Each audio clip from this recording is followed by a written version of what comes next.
आप सभी को जय माता दी। आज की वीडियो में बात करेंगे कि माता दुर्गा के व्रत कब किए जाते हैं, कैसे किए जाते हैं, कितने व्रत किए जाते हैं, क्या करना चाहिए, क्या नहीं करना चाहिए, क्या खाना पीना है और व्रत का पालन कब और कैसे होगा। इसी विषय में आज हम पूरी चर्चा यहाँ आप लोगों के सामने करने वाले हैं। तो सर्वप्रथम जो हर महीने में दो अष्टमी आती हैं, एक कृष्ण पक्ष की अष्टमी, एक शुक्ल पक्ष की अष्टमी। तो जो दुर्गाष्टमी होती है वो शुक्ल पक्ष की अष्टमी होती है, कृष्ण पक्ष की अष्टमी को कालाष्टमी कहा जाता है। तो ऐसे में हमें जो व्रत करना है वो शुक्ल पक्ष की अष्टमी का करना है। बाकी आप दोनों अष्टमी का व्रत भी कर सकते हो, कोई प्रॉब्लम दिक्कत परेशानी नहीं होगी। तो ऐसे में हमें सुबह सुबह स्नान आदि से निवृत्त होकर अपने ही घर के मंदिर में बैठ जाना है। अगर आप विशेषकर माता दुर्गा की पूजा करते हो अच्छी बात है, नहीं करते हो फिर भी एक छोटे से स्वरूप को विराजमान करवा लो। कितना छोटा, कोशिश करो अंगूठे के समान। प्रतिमा जितनी छोटी होगी उतनी ज्यादा फलदायी होगी, उतनी ज्यादा शक्तिशाली, उतनी ज्यादा ऊर्जावान होगी आपकी प्रतिमा। तो उसके लिए आप अपने घर के मंदिर की पहले साफ सफाई करिए। जल में थोड़ा सा गंगा जल मिलाकर उसको चारों तरफ आप जल का छिड़काव करोगे, माता रानी का नाम लेते हुए थोड़ी सी साफ सफाई करोगे, यहाँ पर पवित्रीकरण हो जाएगा। अब आप इस प्रकार से आपने अपने घर के मंदिर को शुद्ध कर लिया। सर्वप्रथम अब हम दीपक जलाएंगे। जैसे आप यहाँ देख रहे हो कि माता रानी के नाम से अखंड दीपक जला हुआ है। ये तो मंदिर की है, तो आप अपने घर में केवल एक दीपक जला सकते हो। दीपक जलाने के बाद हम माता रानी के श्री चरणों में भोग अर्पित करेंगे। फलों का भोग, आपका व्रत है तो माँ का भी व्रत है। फलों का भोग, लाल पुष्प, कोई भी 1, 2, 5, 7 जो भी आपको पुष्प मिले, लाल पुष्प आपको जरूर अर्पित करने हैं। हो सके तो वस्त्र भी आप लाल ही पहने, आपका जो आसन हो वो भी लाल ही हो। आसन कंपलसरी है, आसन के बगैर शक्ति की, ऊर्जा की, जाप की चोरी होने की संभावना बढ़ जाती है। उसके बाद यहाँ पर आपने दीपक जलाया, फल और पुष्प का भोग लगाया, आपको दक्षिणा अवश्य समर्पित करनी है। दक्षिणा के बगैर कोई यज्ञ संपन्न नहीं होता, और जो हम करने जा रहे हैं यह भी एक प्रकार से यज्ञ ही है।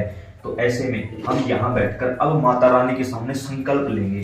मतलब अब माता रानी को हम बताएंगे कि हम कौन हैं, क्या कर रहे हैं और क्यों कर रहे हैं। तो अपने राइट हैंड में जल लेंगे और माता रानी से प्रार्थना करेंगे, हे माता दुर्गा, मेरा नाम यह है, मेरे पिता का नाम यह है। शादीशुदा महिला पति का नाम बोलेगी, बाकी सभी पिता का नाम बोलेंगे। यह है, इस जगह के स्थायी निवासी हैं, गोत्र यह है। आज आपके दुर्गा अष्टमी के व्रत की शुरुआत की है, या व्रत करने जा रहा हूं, या पहले से व्रत करता आया हूं।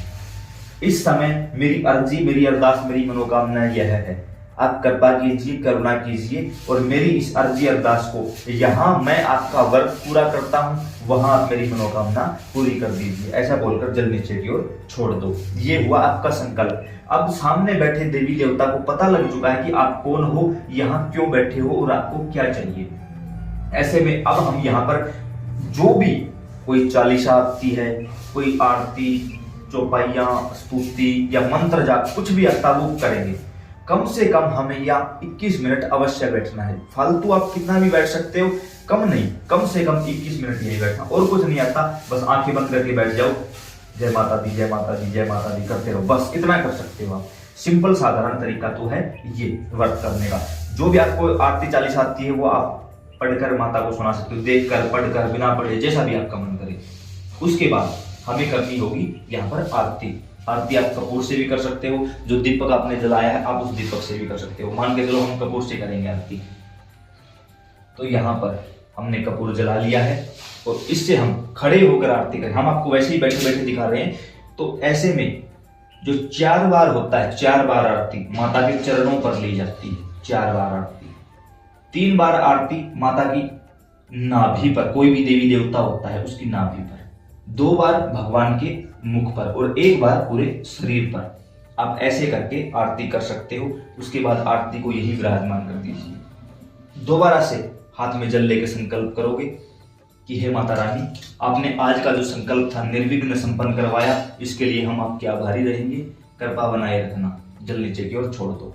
2 मिनट शांत बैठे रहो। 2 मिनट के बाद जो ये बीच वाली दोनों उंगलियां हैं, इनसे पृथ्वी को स्पर्श करके ओम विष्णवे नमः, ओम विष्णवे नमः, ओम इंद्राय नमः ऐसा बोलना है। अब आपके जाप की चोरी नहीं हो सकती, ऊर्जा की चोरी नहीं हो सकती। घर के काम में लग जाओ, जो भी आपका काम है वो करते रहो। अब शाम के समय जो भी आपको पूजा करनी है दोबारा से पूजा करो। जो भोग प्रसाद इत्यादि था, इसको आप, इस भोग को जो आपने लगाया है जो आपने श्रृंगार समर्पित किया है उसको आप खुद यूज कर सकते हो अगले दिन, आज नहीं, लेकिन जो भोग लगा है उसको आप आज ही बच्चों में बांट सकते हो। आप पूरा दिन चाय, दूध, जूस, फल इत्यादि ले सकते हो। आपको अन्न ग्रहण नहीं करना है, फलाहार कर सकते हो आप, कोई परेशानी नहीं होगी। अगले दिन सूर्योदय के बाद यानी नवमी तिथि को सुबह सूर्योदय के बाद स्नान आदि से निवृत्त होकर दोबारा माता रानी के श्री चरणों में बैठना है। अष्टमी के दिन आपने फलों का भोग लगाया था, नवमी के दिन आप घर पर जो भी आपने हलवा, पूरी या चने का जो भी भोग बनाया है वो पहले माता रानी को समर्पित करिए। फिर दोबारा से जो भी आपको पूजा पाठ आती है वही करिए। उसके बाद घर के बुजुर्गों को पहले खाना खिलाइए, सूर्य भगवान को जल दीजिए। फिर आप जो आपने जो भी बनाया है उसके जरिए आप अपने व्रत का पालन कर सकते हो, व्रत को खोल सकते हो। तो कितने व्रत करने हैं? पहली बात, जिस प्रकार एकादशी होती है, एकादशी का कभी उद्यापन नहीं किया जाता। एकादशी जब शुरू कर दी तब से लेकर जब तक इस संसार से चले नहीं जाओगे तब तक एकादशी के व्रत का उद्यापन नहीं होता। तो ऐसे में आप माता दुर्गा के व्रतों का भी कभी कोई उद्यापन नहीं होता, अनलिमिटेड होते हैं, चलने दो। बाकी आपकी मर्जी है, आपने कोई अलग से कोई नियम बनाया है, 9 व्रत करेंगे, 11 करेंगे, वो आप लोगों की एक मर्जी है। अन्यथा एकादशी की तरह इस व्रत का कोई भी उद्यापन नहीं होता है। जब आपने यह व्रत कर लिया तो अब कुछ ऐसी चीजें हैं जो गलती से भी आपको नहीं करनी चाहिए। कौन सी चीजें? गलती से भी आपको रोना नहीं है इस दिन।